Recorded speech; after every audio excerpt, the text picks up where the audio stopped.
this is the other side of mustering, where you don't have to muster them. You just take a box of cereal with you. And they follow you. We have a jar of lamb pellets and we shake it and then race towards it. Oh my word. Here I am trying to call them, trying to chase them in the pen. Nah. And look, the horses are coming. Everyone's turned up. Everyone goes back to the cereal.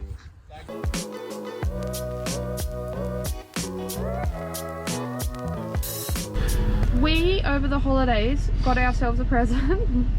Show the camera closer. Thank you. Everyone knows what this is. Anyone in trucking knows what it is. I can't remember, is it 90 or 120 decibel? I think it's got loud. 2 settings. It is 2 smoke alarms. Are you sure I can't set it off? Don't Whoever made this is a genius. If you have issues waking up in the morning, this is what I do. I set it, turn it on, and then I throw it down on the floor because it means I've got to find it in the morning. It's like a grenade. And mate, when this thing goes off... The thing is what it also, I don't know if you've noticed, but here, they glow in the dark. So that way, if you put it somewhere and you're not sure, you can see it. Yeah, so basically, if you've set it and hit it somewhere in your room, and then your boss calls you and says, hey, cancel that, you can actually sleep in. Well, at least you can find it. I've lost this before when it's scared. One time it fell down and set itself off. No, because that's right. the shampoo fell on it. It was sitting upright, and then it fell over on its face, and when you press all the buttons together, the shampoo squashed it, and we were driving, and we're like, what is that? The only problem is, we turn it off and then go back to sleep. So it does wake you up. This is a conversation I had. Screaming meanie review. It wakes you up. This is the conversation I had with Tony. What? About nighttime and daytime driving. Nighttime, daytime, nighttime. And I told him, I said, mate, I hate getting up in the morning because... We're terrible. No, because you know why I think I hate it so much? I think it's because it's too structured. Yeah, but we're also used to staying up late, so we'll sit there and it'll be 2 o'clock and we'll look at each other, we'll be like, are you tired yet? And it'll be like, no. It'll be 3 o'clock, we'll look at each other, are you tired yet? It'll be no. And then it'll be 5 o'clock and it'll be like, oh crap. But I'm saying that's our body clocks, because even if we go to bed really late, we'll still wake up in the morning around the same time. Yeah, because that's a normal person's schedule. No, but I'm saying we'll wake up around, we can go to bed at 5, we'll still wake up around 10. We'll go to bed at 2, we'll still wake up around 10. Yeah, because it's natural. Naturally, people wake up at, I'm saying our body clock is set for 10 pretty much. I'm so fine with that. Anything before that is like, error, it doesn't compute, turn the alarm clock off. I'm totally okay with getting up at 10, I don't know about you. But that's why it works for us for driving at night, but then when the alarm, when people need to load early, or the mine starts at 6 or whatever, and we're there with the screaming meanie turning it off. And mind you, you get royally stitched up with the whole... The only thing that without a doubt wakes us up, you know what? A Barry. Do a Barry for us. Oh, I've got PTSD. It's the exact same sound. You can't even be... A screaming meanie, you can go back to sleep afterwards. A Barry, you can't go back to sleep. It hits your soul. You can't go back to sleep. It's Barry slap. No one knows who Barry's a Barry's a juice distributor, and when you go stay outside his warehouse, his little warehouse. But everyone knows the slap. Everybody knows the slap. But Barry's slap is special. Barry's slap is from 1910. Mate, this guy's old, but he's awesome. Usually people come up, you're meant to just do a small one, just so that, because you can hear it. It's right next to your head. But no, you get the Barry slap. Thanks, mate. I'm awake. You feel it in your bones. And the worst part is, when you get used to him, you can hear his forklift drive up, and you're like, I'm trying to prepare myself. I'm trying to prepare myself. Like, it literally takes him like 4 seconds to drive from his warehouse door to your thing, and then he'll just lean out. But it's the positioning though, because a cold slap is the same, but it's on the door. He does it at the vent, which is he does it on the he does it on the cab. Through your soul. But you know what people are going to say? What? Yes, but if you know what time he's going to be there, you should just set your alarm. We did. And then we turned it off. It's so bad. But yeah, so no. good. People know the slap though. They know the coal slap and that, but until you've had a Barry slap, you like. It's gnarly, man. Now I know why people have doorbells. Wait, how funny was it when I woke up and the guy's like, "Oh, you can come in and get your paperwork." Oh man. my god, that happened this week. We went to deliver to a distribution centre. We will not name it, and that was the funniest. I got in there and I went straight to the gatehouse and I said, "Here's my paperwork." 11:30. I said, "What do I need to do?" He looked at the paperwork and he goes, "Oh, it's a bit early. You can come back at 2 when they're in and we can get you unloaded. We'll slip you in." I said, "Excellent, no worries." So I went, did some laundry, and I got back there at about 1 and I waited in line with everybody else. So at 2 o'clock I go into the gatehouse and you have to phone up so that they can book you in. Everyone knows who I'm talking about by now. And I called up and he goes, "No man, what are you doing here? You can't unload till 5 because you've got chiller, like you've got refrigerated." Basically they said, "No, you're gonna have to come back at 5 and he says, "Don't be late because they're gonna reject you." So I got up at 4:30 and then I went around back. I went in there, eventually got onto the dock, and I told old mate, I said, "You're gonna have to give me a call, I'm going back to bed," when it's like unloaded. I think it was 2 hours they took to unload. I am fast asleep. Kira's asleep. I get a phone call. "Hello, g'day mate." He's a Kiwi bloke too, it was funny. "G'day bro, just to let you know you can have your keys back bro and come get your paperwork." I said, "Mate, I am down the street asleep. Like, I am proper asleep. I've already left, mate." "Oh, what do you mean, bro?" You forgot your paperwork." I said, "Mate, I'm gonna have to come back and get it later because I'm smashed. I'm already asleep." And he goes, "But bro, you were on the dock that was closest to the building, eh?" I said, "Yeah." He goes, "Bro, I could still see your truck here." And I sat up and I looked out and I'm like, "Oh my gosh, mate, I felt like the biggest tool ever." And then you had to go see him after And then I that. went in there, he's like, "Bro, you alright?" I said, "Mate, I'm going back to bed." He goes, "Did you think you were down the street, bro?" Yeah. And that was our whole day. After that we just slept. It was the funniest. It was so funny. He's like, "Bro, are you sure you left?" I'm like, "Yeah mate, I'm down the road." "Bro, I can see your truck here. Are you sure that I've still got your keys, bro? How did you drive?" It's like, oh damn. He's on to me. Felt so dumb. I told my boss. I told. He pissed himself laughing. We sleep through what is equivalent. Well, we don't sleep through. We wake up, turn off, and then go back to sleep. An alarm that is 2 smoke alarms. If a smoke alarm ever actually went off, we would be like... we'd have some issues, eh? It's like being at home in your bed, super relaxed, and then someone bursts open the door, "Rah, motherfucker!" Like, just scares you. What, the screaming meanie? No, the door slap. The door slap is like someone throwing a bucket of water on you.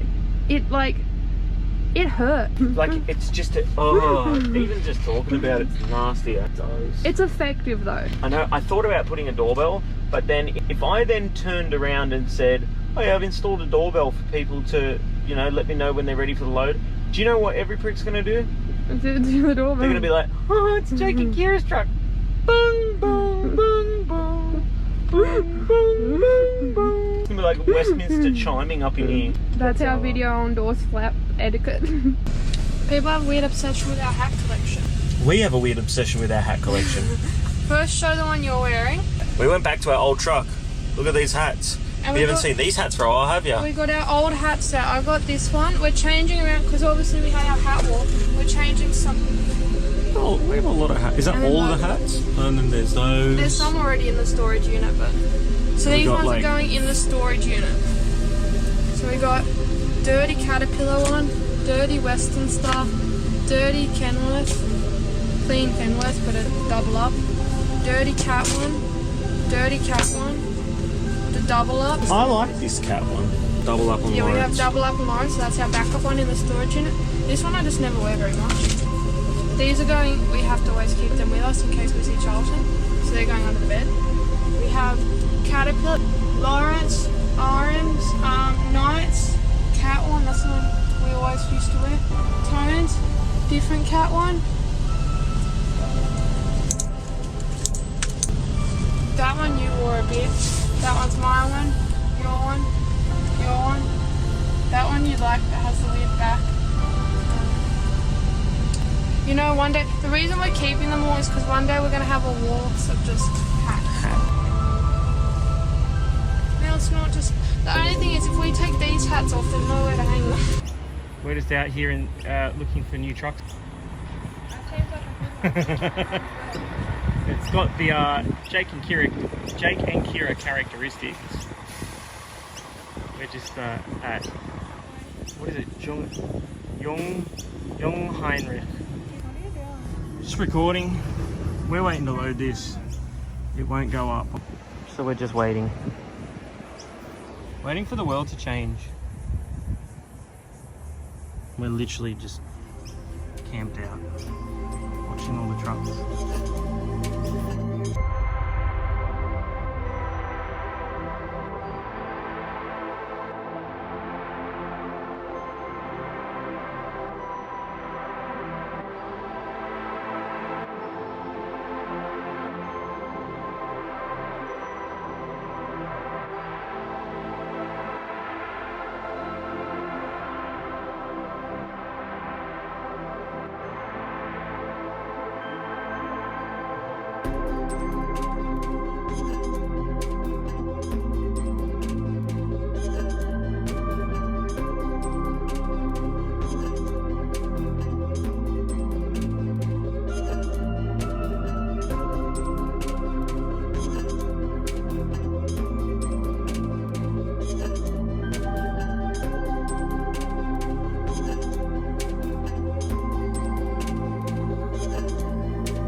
What's happening, Jake? We are travelling back to Sydney from Wellington. It's not that far. It's like 4.5 hours. But we got the boys. We're doing a convoy. We're doing an Outback Truckers convoy. Except they don't convoy in Outback trucks. Well, It's like a hay run. But yeah, that's the boys. oh, I just filmed outside. There's the boys.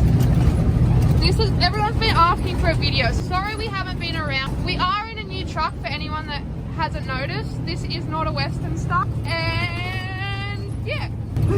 It's a VRP. Very important something. So what's been happening? We've just been running solar gears for the new solar cars going into Sunzog. Very nice, very nice. It's been very... As much as it sounds easy, it still is a challenge. Oh, it's a lot of day driving. I don't know how people do it. But we are going on a trip to Melbourne. Really shaky footage. This is JK cab over footage. You're going to throw up by the end of it. Sorry, people. Yeah. Pack it up.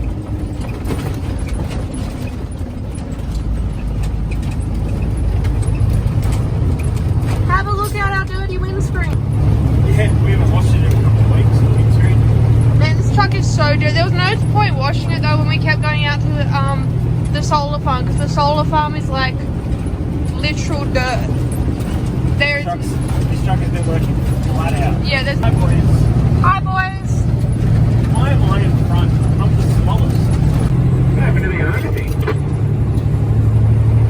Hi. What happened to Jake? What happened to him? Who's behind us? Hey, the Raglan too. Raglan. You got a reception, Jake?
funny the things you see on the road.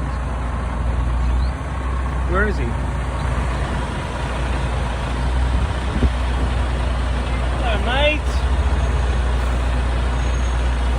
Pretty weird, eh? Give me the Norway that Ollie taught you. The Norwegian. Yeah, tell me it. What is it? Yellow karate. Hell. Yellow No. karate. I don't No, know. the J's are yeah. So Yada. Hell We didn't really learn much. Right. So I'm gonna be Yogi, Glenn can be Turbo, and Mitchie can be the old bloke. Say what?